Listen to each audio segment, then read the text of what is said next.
ሰላም ጤና ይስጥልን። በዛሬው ፕሮግራማችን እንግዲህ የምንነጋገረው ብዙ ሰው ስለሚቸገርበት ስለ ፊንጢጣ አካባቢ ስለሚፈጠር ኪንታሮት ይሆናል። እንግዲህ ፊንጢጣ አካባቢ የሚፈጠር ኪንታሮት በባህላዊ ቢታከም ይሻላል፣ በዘመናዊ ሕክምና ደግሞስ ትኩስ ነገር ላይ መቀመጥ ወይም ደግሞ ሙቅ ነገር ላይ መቀመጥ እነዚህ ነገሮች ያባብሰዋል ወይ? ሕክምና ምን ይመስላል? ህመሞቹን ለማስታገስ ቤት ውስጥ ማድረግ የምንችላቸው ነገሮች አሉ የሚለውን አንስተን በደንብ እንወያያለን። ጤና ይስጥልን። ይህ ዘመናዊ ህክምና ከባህል ያስተምሮና ከማህበረሰብ ጤና አንጻር የምንቃኝበት እነሆኛ ፖድካስታችን ነው። አብራችሁን ቆዩ።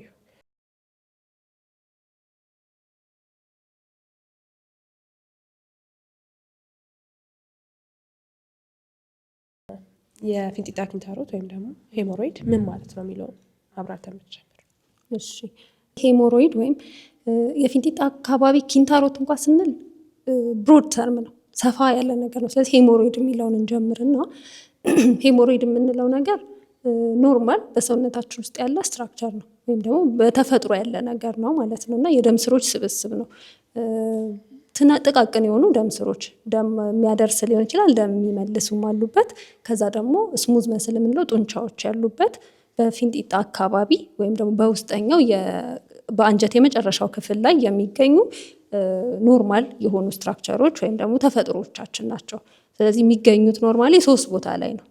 እዛው የአንጀት የመጨረሻው ክፍል ላይ ሆኖ ግን 3 ቦታ ላይ ይገኛሉ እነዚህ ነገሮች። ነገር ግን በተለያየ ምክንያት በድርቀት ሊሆን ይችላል ወይም ደግሞ በተለያየ በፕሬሸር ምክንያት ሊሆን ይችላል። የተለያየ ነገር ሲደርስባቸው ደም ያዝላሉ ወይም መቆጣት ይጀምራሉ። ያኔ ህመም ሊሰማው ይችላል ሰው ወይም ደግሞ የደም መፍሰስ ሊኖር ይችላል፣ እብጠቶች ሊኖሩ ይችላሉ። ያንን ሄሞሮይድ ተብሎ ዋናውም ስትራክቸር ሄሞሮይድ ነው የሚባለው፣ ህመሙም ሄሞሮይድ ነው ተብሎ የሚጠራው ማለት ነው።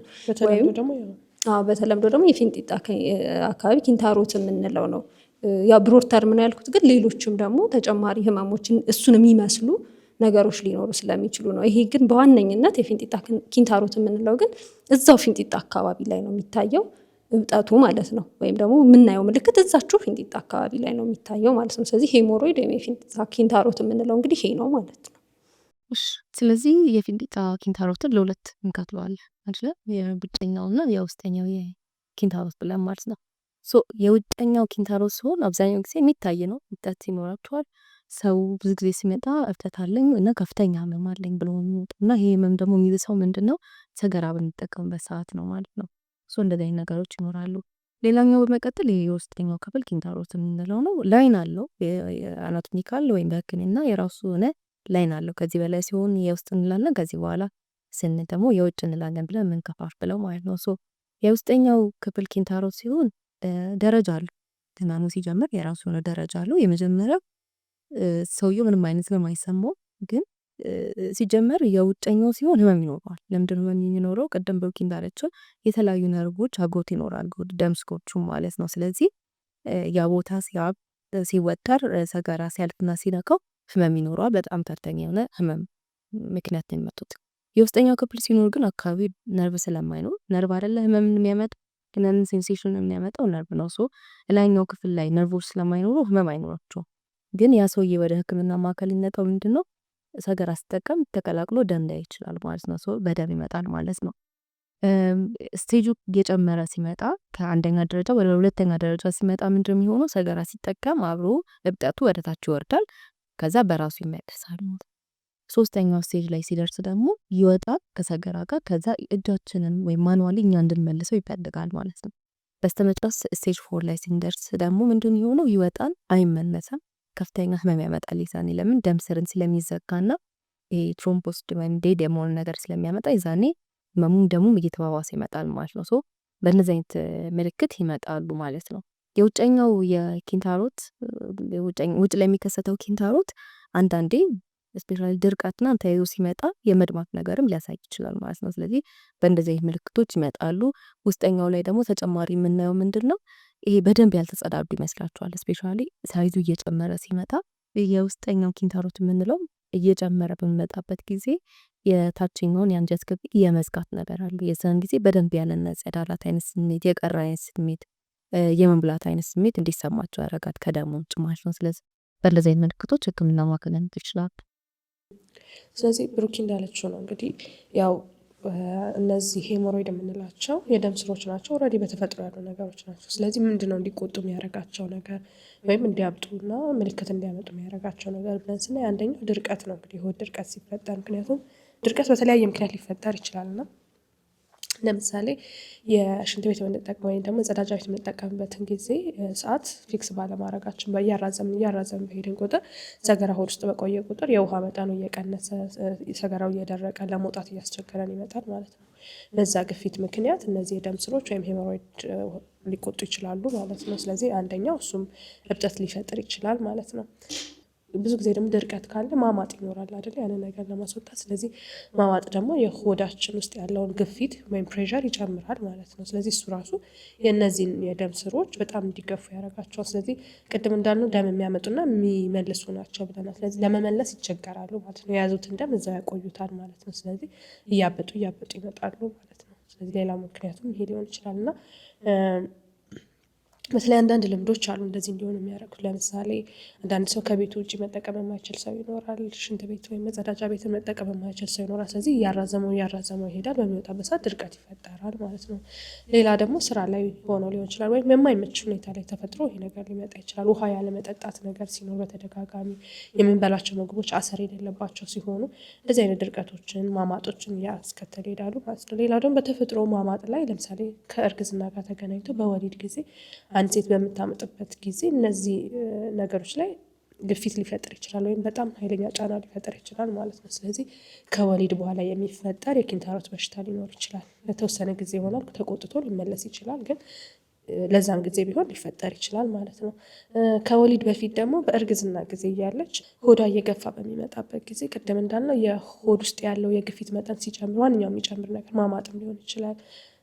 ስለዚህ ይሄኛው ደግሞ እርግዝናው በራሱ እየገፋ ሲመጣ የሆዷን ግፊት እየጨመረው ስለሚመጣ እነዚህ ነገሮች ታችኛው ያለው የመውጫ አካባቢ ያሉት የደም ስሮች ላይ ጫና ይፈጥራሉ ማለት ነው። ስለዚህ ደም አሁንም እንዳይመለስ ያደርጋል። እዛው እንዲጠራቀም፣ ደም እንዲያስሉ፣ እንዲያብጡ፣ እንዲቆጡ ያደርጋል ማለት ነው። ስለዚህ እርግዝና በራሱ አንዱ ሜካኒዝም ይሄ ነው። ሌላኛው ደግሞ እርግዝና እንደምናውቀው በፕሮጀስትሮን ምክንያት የአንጀት እንቅስቃሴ ራሱ የቀነሰ ነው የሚሆነው አይደለ? ስለዚህ ብዙ ጊዜ ሰገራ ቶሎ መውጣት አይችልም። ስለዚህ ድርቀትን ይፈጥራል ማለት ነው። ስለዚህ እርግዝና ላይ አንድ ሴቶች የሚቸገሩበት ነገር ድርቀት ነው፣ የሆድ ድርቀት ነው። ስለዚህ ድርቀቱ ደግሞ ቅድም እንዳልነው ሄሞሮይዱን ወይም ደግሞ ኪንታሮቱን ሊፈጥር ይችላል ማለት ነው። አሁን ከአኗኗር ዘይቤያችን ጋር በጣም እየለመድን ያለው ነገር ስልክ ይዞ መጸዳጃ ቤት መግባት አይደለም።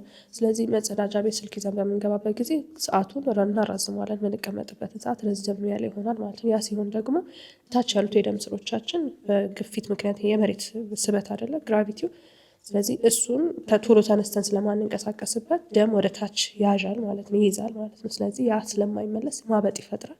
እዛ ጋም አሁንም የኪንታሮት ህመም ሊፈጠር ይችላል ማለት ነው። ሌላ ደግሞ ልክ እንደ ምታመጥ ሴት ወይም ደግሞ ድርቀት ኖሮ እንደሚያመጥ ማንኛውም ሰው ከባድ ክብደትን የሚያነሱ ዌት ሊፍተሮች የምንላቸው ወይም ክብደት የሚያነሱ ለስፖርታዊ ውድድር ሊሆን ይችላል ወይ ጤና ለመጠበቅ፣ እነሱም ይሄ እንደዚህ አይነት ተመሳሳይ ችግር ሊገጥማቸው ይችላል ማለት ነው። ስለዚህ ቅድም ሜንሽን ያደረግነው ደግሞ ሌላው ትልቁ ሪስክ ምንድን ነው? አሰር የበዛባቸው ምግቦች አለመመገብ ወይም ፕሮሰስድ የሆኑ ምግቦችን ማዘወተር ማለት ነው። እነዚህ ደግሞ ሰገራው ክብደት እንዲኖረው አያደርጉም። ስለዚህ እንዲገፋና እንዲወጣ አያደርጉም። ስለዚህ እየደረቀ ይሄዳል። ውሃው እየቀነሰ ሰገራው እየደረቀ ይሄዳል። በዛ ምክንያት የኪንታሮት ህመምን ሊያመጡ ይችላሉ ማለት ነው።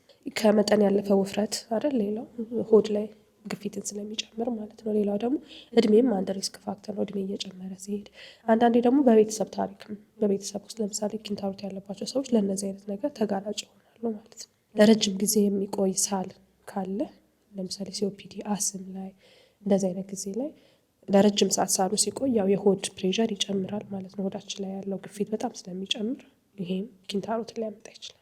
ብዙ ጊዜ የምናነሳው እንግዲህ የሆድ ድርቀትን ማማጥን ነው። ግን ለረጅም ጊዜ የቆየ ማስቀመጥም ካለ ለኪንታሮት በሽታ መንስኤ ሊሆን ይችላል ማለት ነው። ስለዚህ ወደ ሕክምናው እንሂድና ኪንታሮት መሆኑን እርግጠኛ ከሆነ የፊንጢጣ አካባቢ ኪንታሮት መሆኑን እርግጠኛ ከሆነ ወደ ሕክምና ከመሄዳችን በፊት ማድረግ የምንችላቸው ነገሮች አሉ በቤት ላይ ማለት ነው። የመጀመሪያው ነገር ንጽህናን መጠበቅ ነው። እዛ አካባቢ ያለውን ንጽህና መጠበቅ፣ ለምሳሌ ውሃ መጠቀም፣ የትኛውም አይነት ሽንት ቤት ግን ከተጠቀምን በኋላ ሁልጊዜ ውሃ መጠቀም፣ ሌላ ወረቀት ነገር ወይም ሶፍት ምናምን ከመጠቀም ውሃ መጠቀም በጣም የተመከረ ነው። ንጽህናን በአግባቡ መጠበቅ ማለት ነው። ከዛ የውስጥ ልብሶቻችንን ደግሞ ንጽህና መጠበቅ፣ በተለይ ደግሞ የማሳከክ ስሜት ያለው የፊንጢጣ ኪንታሮት ከሆነ ይሄን ነገር ማሳከኩን በተለይ በደንብ ያስወግደዋል፣ ንጽህናን መጠበቅ ብቻውን ማለት ነው።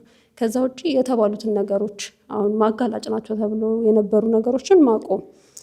ለምሳሌ ሰገራ በመጣ ሰዓት ወደ ሽንት ቤት መሄድ እንግዲህ የግድ የስራ ሁኔታ አስገድዶ ካልሆነ ማለት ነው። ለምሳሌ ረጅም ሰዓት ላይ ፀሐይ ላይ የሚሰራ ሰው አለ፣ እቃ ይዘው የሚዞሩ ሰዎች ለምሳሌ ቤታቸው ቅርብ ካልሆነ መግባት ካልቻሉ ቀኑ ሙሉ ፀሐይ ላይ የሚውሉ ከሆነ የሚዟዟሩ ከሆነ ሽንት ቤት የማያገኙ ከሆነ አንደኛ ውሃ መጠናቸው በጣም ዝቅተኛ ነው የሚሆነው አይደል፣ ውሃ ስለሚያጡ በፀሐዩ ምክንያት። ከዛ ደግሞ ውሃ ይዞ መሄድም ላይመች ስለሚችል በዚህ ምክንያት ከሆነ እንግዲህ ምንም ማድረግ አይቻልም። ግን በተቻለን መጠን በመጣ ሰዓት ወዲያው ሄዶ መጸዳዳት በጣም የተሻለ ነገር ነው ማለት ነው፣ ይህ ህመም እንዳያጋልጠን። ከዛ ስልክ ይዞ ሽንት ቤት ላይ መቀመጥ ረጅም ሰዓት እንዲሁ በቃ ልማድ ሆኖበትም የሚቆይ ሰው አለ። ስለዚህ እሱም ማቆም። ከዛ ሽንት ቤትም ሄዶ ደግሞ በጣም ማማጥ ካስፈለገው አልወጣም ካለ መተው እና ደግሞ ጊዜ ጠብቆ ውሃ ጠጥቶ አመጋገብን አስተካክሎ ደግሞ መመለስ ማለት ነው። እንደዛ ይሻላል እንጂ የግድ መውጣት አለበት ብሎ ረጅም ሰዓት ላይ ማማጥ እሱ ለኪንታሮቱን እያባባሰው ይሄዳል። ኦልሬዲ ከተፈጠረም ያባብሰዋል፣ ካልተፈጠረ ደግሞ እንዲፈጠር ያደርገዋል ማለት ነው። ስለዚህ እነዚህ ነገሮች ማቆም። ከዛ አመጋገባችንን በደንብ ማስተካከል። አሰር የበዛባቸው እንደውም እኛ ሀገር ላይ እኮ እንደ ቻንስም ሆኖ አብዛኛው ምግብ አሰር የበዛበት ነው። አሁን ነው ወደ ፕሮሰስድ ወደ ታሸጉ ምግቦች በጣም እየሄድን ያለ ነው እንጂ ኖርማሊ ምግቦቻችንን ኖርማል የምንላቸው ምግቦች አብዛኞቹን ብናይ በአሰር በደንብ የበለጸጉ በደንብ ብዙ አሰር ያላቸው ናቸው እና እነሱ መጠቀም። እንጀራን እንደ ምሳሌ መውሰድ እንችላለን። እነ ቆሎ ራሷ በተለይ ቆሎ በፊት የምታስታውሱ ከሆነ ሳታሹ ራሱ ብሉት ምናምን ይባል ነበረ፣ የገብስ ቆሎ። ስለዚህ እነሱ በቃ ቀላል የምንላቸው ማግኘት የምንችላቸውን ነገሮች ማለት ነው። እነዚህ እነ ፓስቲ ምናምን ከመጠቀም አሁን እንደ ቁርስ ተብሎ ፓስቲ ምናምን ከመጠቀም እነ ቆሎ በጣም የተሻሉ ይሆናሉ ማለት ነው። ስለዚህ አመጋገባችንን በደንብ ማስተካከል፣ ቆስጣ፣ ሰላጣ፣ እነዚህ ሊያለሰልሱ የሚችሉ ነገሮች አሰር የበዛባቸው እነዚህን በአግባቡ መጠቀም፣ ውሃ በደንብ መጠጣት። ለሁሉም ሰው 2 ሊትር ቢያንስ እንደው ሊለያይ ይችላል፣ በሰውነት ክብደታችን በጾታ በምን ሊለያይ ይችላል። ግን እንደው ቢያንስ 2 ሊትር ውሃ በቀን መጠጣት የግድ አስፈላጊ ሆኖ ይገኛል። በተለይ ደግሞ አሁን እንዳልኩት ፀሐይ ላይ ስራ የሚሰሩ ከፍተኛ እቃ የሚያነሱ ክብደት የሚያነሱ ሰዎች ከሆኑ ደግሞ ጨምረው ውሃ በደንብ መጠጣት ይኖርባቸዋል። እነዚህን ነገሮች ከዛ ሲትስ ባዝ ደግሞ የምንለው ነገር አለ። ውሃ አድርገን መዘፍዘፍ ማለት ነው። ለብ ያለ ውሃ በጨውም እያደረጉ ለብ ያለ ውሃ ብቻም አድርጎ እየተዘፈዘፉ እነዚህን ነገሮች በማድረግ ብቻ አንደኛ እንዳይዘን መከላከል እንችላለን። ሁለተኛ ኪንታሮት የማይድን ነገር አይደለም። በማህበረሰቡ ዘንድ በቃ ኪንታሮት ይዞኛል ካለ አንድ ሰው በጣም ነው የሚያስደነግጥ ነገር ነው ተብሎ ነው የሚታሰበው። የማይድን ነገር እንደሆነ ነው የሚታሰበው። ግን መዳን መመለስና ኖርማል መሆን የሚችል ነገር ነው። ስለዚህ እነዚህ ነገሮች ብቻ በማድረግ አብዛኛውን በተለይ መጀመሪያ ደረጃ ቅድም እያልን ነበር አይደል፣ ብዙ አይነት ደረጃ አለው እያልን ነበርና በተለይ መጀመሪያ ደረጃ ምለው ደም መፍሰስ ብቻ ያለበት ሊሆን ይችላል። ወይም ደግሞ ውጫዊ ኤክስተርናል ያለውን የውጫዊውን ኪንታሮት መከላከል ማዳን ይቻላል፣ እነዚህም ብቻ በማድረግ ማለት ነው። ስለዚህ አሁን ብሩክ ያለችን ነገር ቤት ውስጥ ካደረግን በኋላ እና ምንም አይነት ለውጥ ከሌለ በሕክምና ማዕከል ደግሞ ስንሄድ የሚደረጉልን የተለያዩ ነገሮች አሉ። የመጀመሪያው ነገር ምንድን ነው? የሚሰጡ ለኪንታሮት የሚሆኑ ክሬሞች አሉ እዛ አካባቢ ላይ የሚቀቡ ማለት ነው። እነሱ ምንድነው ጥቅማቸው? ሙሉ ለሙሉ ኪንታሮቱን አያጠፉትም፣ ግን ህመሙን እንዲሁም ደግሞ ሳይዙን የመቀነስ ነገር አላቸው። ቅድም እሷ እንዳላቸው የሚያሳክክ ከሆነ እሱን የመቀነስ ነገር አላቸው። ስለዚህ እሱን መጠቀም እንችላለን። አንዳንድ ጊዜ ደግሞ በጣም ከፍተኛ ሲሆን የሚዋጡ ማስታገሻዎችን መጠቀም እንችላለን ማለት ነው። እነሱ አሉ። በእነዚህ የማይመለስ ከሆነና ለውጥ ከሌለው ደግሞ የህክምና ቦታ ሄደን በቀላል ፕሮሲጀር እነዚህን ነገሮች ማስወገድ ይቻላል። አንደኛው ይሄ ራበር ባንድ ላይጌሽን የምንለው ነው። ኪንታሮቱ ተቋጥሮ ስፔሻሊ የውስጠኛው የኪንታሮት አይነት ከሆነ ይቋጠርና ራሱ ሞቶ በራሱ እንዲረግፍ የማድረግ ነገር እነሱ መደረግ ይቻላል። ሌላው ደግሞ እዛው ኤሪያ ላይ ስክሌሮቴራፒ የሚባል አለ። መርፌ ተወግቶ እንዲከሰም ማድረግ ይቻላል ማለት ነው። ስለዚህ እነዚህን ኦፕሽኖች መጠቀም እንችላለን። ግን በእነዚህ የማይድንና ለውጥ የማያመጣ ከሆነ ህመሙ የሚጨምር ከሆነ ሳይዙ የሚጨምር ከሆነ ደግሞ ቀጣይ የሚሆነው ሰርጂካል ማኔጅመንት ነው ማለት ነው። ለቀዶ ጥገና እንግዲህ የሚታከሙ ህክምናዎች አንደኛው እነዚህ እንዳልሻቸው ሁለት ቅድም ያነሳናቸው ስቴጆች አሉ። የውስጥ ሆነው ደግሞ አንደኛ ከወጡ በኋላ በራሳቸው ነው የሚመለሱ። ስለዚህ በጣታችን ወይ በእጃችን ገፍተን የምንመልሳቸው ከሆነ ወይም ወጥተው ደግሞ ጭራሽ ሙሉ ለሙሉ የማይመለሱ የውስጥ ሆነው ማለት ነው። ወይም የውጭ ኪንታሮት ይሆንና ደግሞ ትሮምቦስት ማድረግ ወይም መሞት ከጀመረ ማለት ደም እዛ አካባቢ ያለ የደም ፍሰቱ ተቋርጦ መሞት እየጀመረ ከሆነ ለነዚህም ሰርጀሪ ወይም ቀዶ ጥገና ነው የምናደርገው። ሌላ ደግሞ ህመሙ በጣም እየባሰ ይሄ ደም መድማቱ ህመሙ ምናምን መድኃኒቶቹን ሰተናቸው ምንም ለውጥ ከሌለው የምናደርገው ነገር ቀዶ ጥገና ነው ማለት ነው። ስለዚህ የሚሆነው ማደንዘዣ ከሰጠን በኋላ ነው ቀዶ ጥገና የሚሰራው። ስለዚህ ምንድነው የምናደርገው? ቆርጦ ማውጣት ማለት ነው። ቆርጦና እናወጣዋለን። ስለዚህ የተለያዩ ቴክኒኮች አሉ። ያው እሱ እዚህ ጋር ብዙም ዲቴይሉ አስፈላጊ ስላልሆነ ግን ተቆርጦ ይወጣሉ። ብዙ ጊዜ ሰዎች አይምሮ ውስጥ ያለው ይሄ ይተካል ወይ ተመልሶ ሊመጣ ይችላል አያጠፋውም ምናምን የሚባል ነገር አለ። በእርግጥ ላይጠፋ ይችላል። ምን ከሆነ ተመልሰን የኑሮ ዘይቤያችን እንደ በፊቱ ከሆነ የሚያመጡትን ነገር ተነጋግረናል አይደል? ስለዚህ ተመልሰን ከዛ ማናሻሽለው ነገር ከሆነ በዛው ሊቀጥል ይችላል ማለት ነው፣ ወይም ድጋሚ ሊመጣ ይችላል ማለት ነው። ከዛ ውጪ ግን ቀዶ ጥገና በራሱ በጣም ጥሩ አማራጭ ነውና እንደዚህ አይነት ነገር የመከሰት ነገሩ የቀነሰ ነው። ከቀዶ ጥገናው ጋር ተያይዞ ምን ሊከሰት ይችላል? መድማት ሊኖር ይችላል። ሽንት መሽናት ለተወሰነ ጊዜ መቸገር ሊኖር ይችላል። ስለዚህ እነዚህ ተያያዙ ሳይድ ኢፌክቶች ናቸው። ሌላ ኢንፌክሽን ሊፈጠር ይችላል። እዛ ቦታ ላይ ኢንፌክሽን ሊፈጠር ይችላል። ስለዚህ እሱ እንዳይሆን ደግሞ የምንሰጣቸው መድኃኒቶች አንቲባዮቲኮች ወይም ጸረ ባክቴሪያ መድኃኒቶች አሉ ማለት ነው። ስለዚህ እነዚህ ነገሮች ይኖራሉ። ክትትል ማድረግ ሌላው አማራጭ ነው ማለት ነው። ስለዚህ ቅድም ለመግለጽ እንደሞከርኩት ይሄ የፊንጢጣ አካባቢ ኪንታሮት የሚባለው ነገር የወል ስም ነው። ወይም ደግሞ በአጠቃላይ ፊንጢጣ አካባቢ ወይም አጠቃላይ ፊንጢጣ ጋር ብቻ ሳይሆን እዛ አካባቢ የሚወጡ የትኛውንም እብጠቶች በተለምዶ ኪንታሮት ብሎ የመጥራት አይነት ነገር አለ። ነገር ግን ቅድም ለማለት እንደሞከርኩት ኪንታሮት የምንለው ፊንጢጣው ውስጥ ያለ ነገር ወይም ከላይ ሊወጣ ይችላል። ከዛ ደግሞ በምኑ ማወቅ እንችላለን? በቦታዎቹ ማወቅ እንችላለን።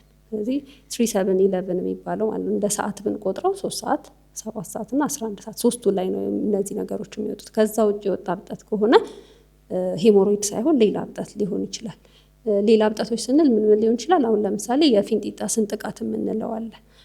እሱኛውን በምንድን ነው የምናውቀው? ልክ በሚጸዳደቡበት ወቅት በጣም ኃይለኛ የሆነ ህመም፣ ከዛ ደግሞ ደም መድማት ይኖረዋል ማለት ነው። ስለዚህ በሱ ነው የምንለየው። ግን አንዳንዴ ሄሞሮይድም ለምሳሌ ቅድም ትሮምቦስ ካረገ እያልን ነበር፣ ወይም የደም የሚደርስለት ደም ከተቋረጠ ህመም ሊፈጥር ይችላል። ደም መድማት ደግሞ ውስጠኛው ደግሞ ደም ሊደማ ይችላል። ስለዚህ ሁለቱ ሊምታቱብን ይችላሉ። ይሄ ለዛ ነው ህክምና ቦታ አንደኛ መሄድ ያለብን ምክንያት ለዛ ነው።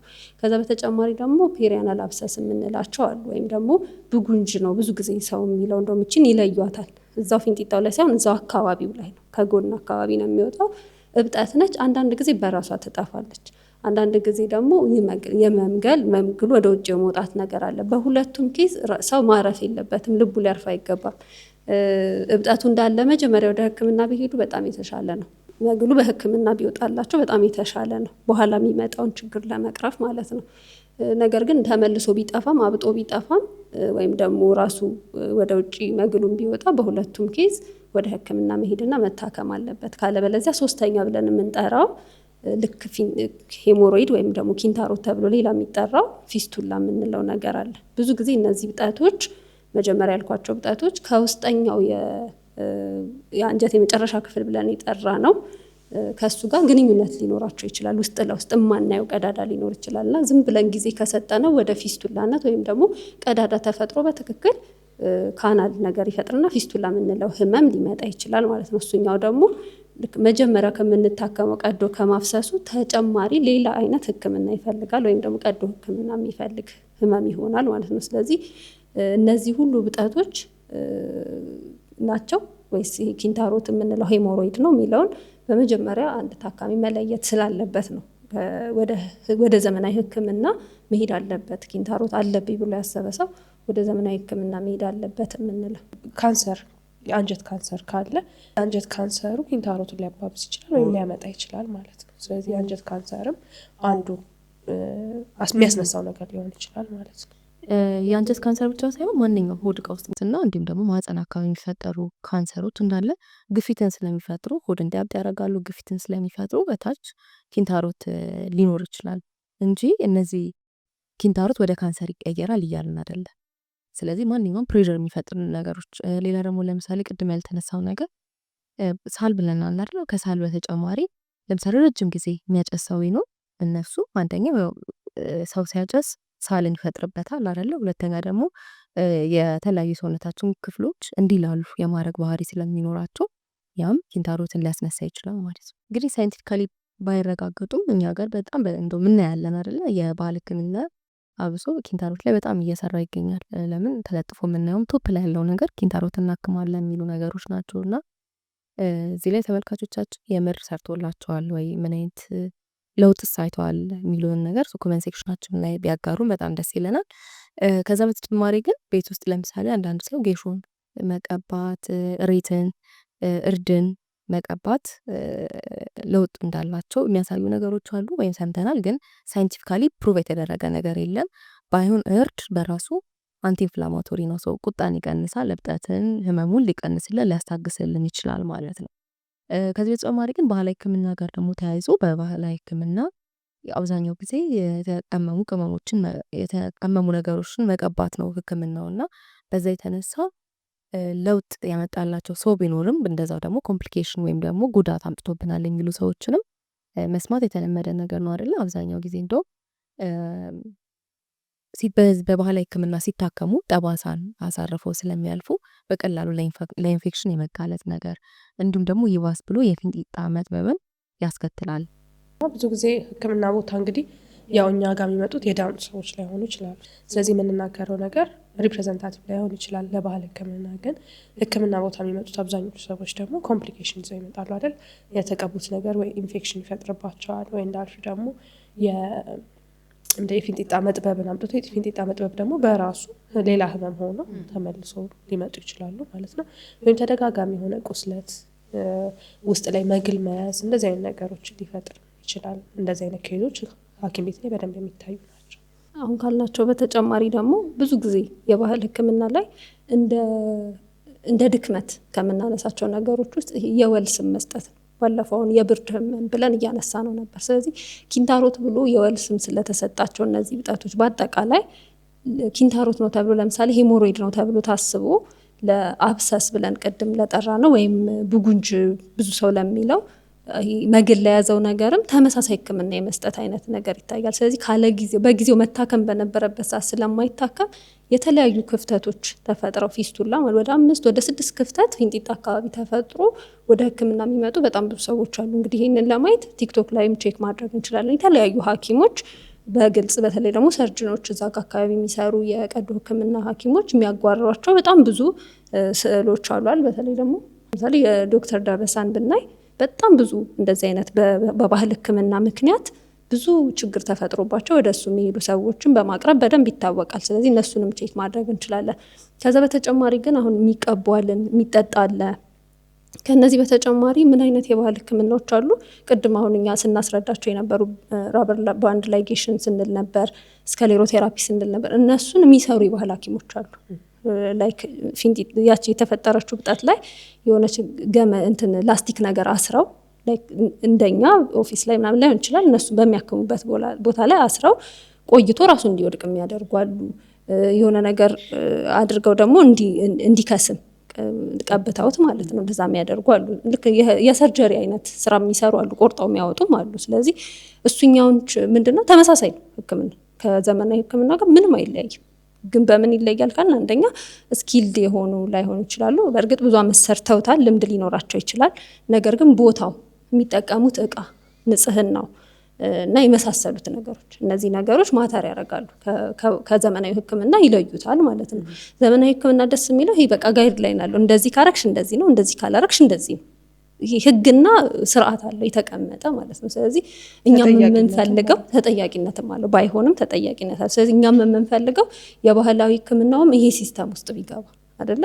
እንዲህ ካደረግ እንደዚህ ነው፣ የዚህኛው ሕክምና ይሄ ነው፣ እንደዚህ አድርጋችሁ አክሙ። ንጽህና የግድ መጠበቅ አለበት፣ በዚህ ኢንቫይሮንመንት ላይ መሰራት አለበት። ከዛ ደግሞ አንዱ ባህል ሐኪም የማይችለውን ወደ ሌላው አይደል ከፍ ያለ ሊኖር ይገባል። ብዙ አመት የሰራ አይደል ይኖራልም ይገባልም። ስለዚህ ወደዛኛው አልችልም ማለት ቢኖር ተጠያቂነት ቢኖር ሲስተም ቢኖረው በቃ የተስተካከለ የተቀናጀ ሲስተም ቢኖረው ሕክምናው ተመሳሳይ ነገሮች አሉት፣ የተወሰኑት ነገር ላይ ተመሳሳይ ነገሮች አሉት። ስለዚህ የሚመጣውን ጉዳት ግን ሞር ይቀንሰዋል። በተለይ ደግሞ ካለው ከህብረተሰቡ አመኔታ ጋር ተያይዞ ማለት ነው። ምክንያቱም ህብረተሰቡ በተለይ ኪንታሮት ሲባል ወደ ባህላዊ ሐኪም ሄዱ፣ ወደ ዘመናዊ ሕክምና አትሄዱ ከሚባሉ ህመሞች ውስጥ አንደኛው ስለሆነ ማለት ነው። እንግዲህ የዛሬ ፕሮግራማችን የተከታተላችሁትን ይመስላል። ኮሜንት፣ ሼር፣ ላይክ፣ ሰብስክራይብ ማድረግ አይረሳ። መልካም ቆይታ።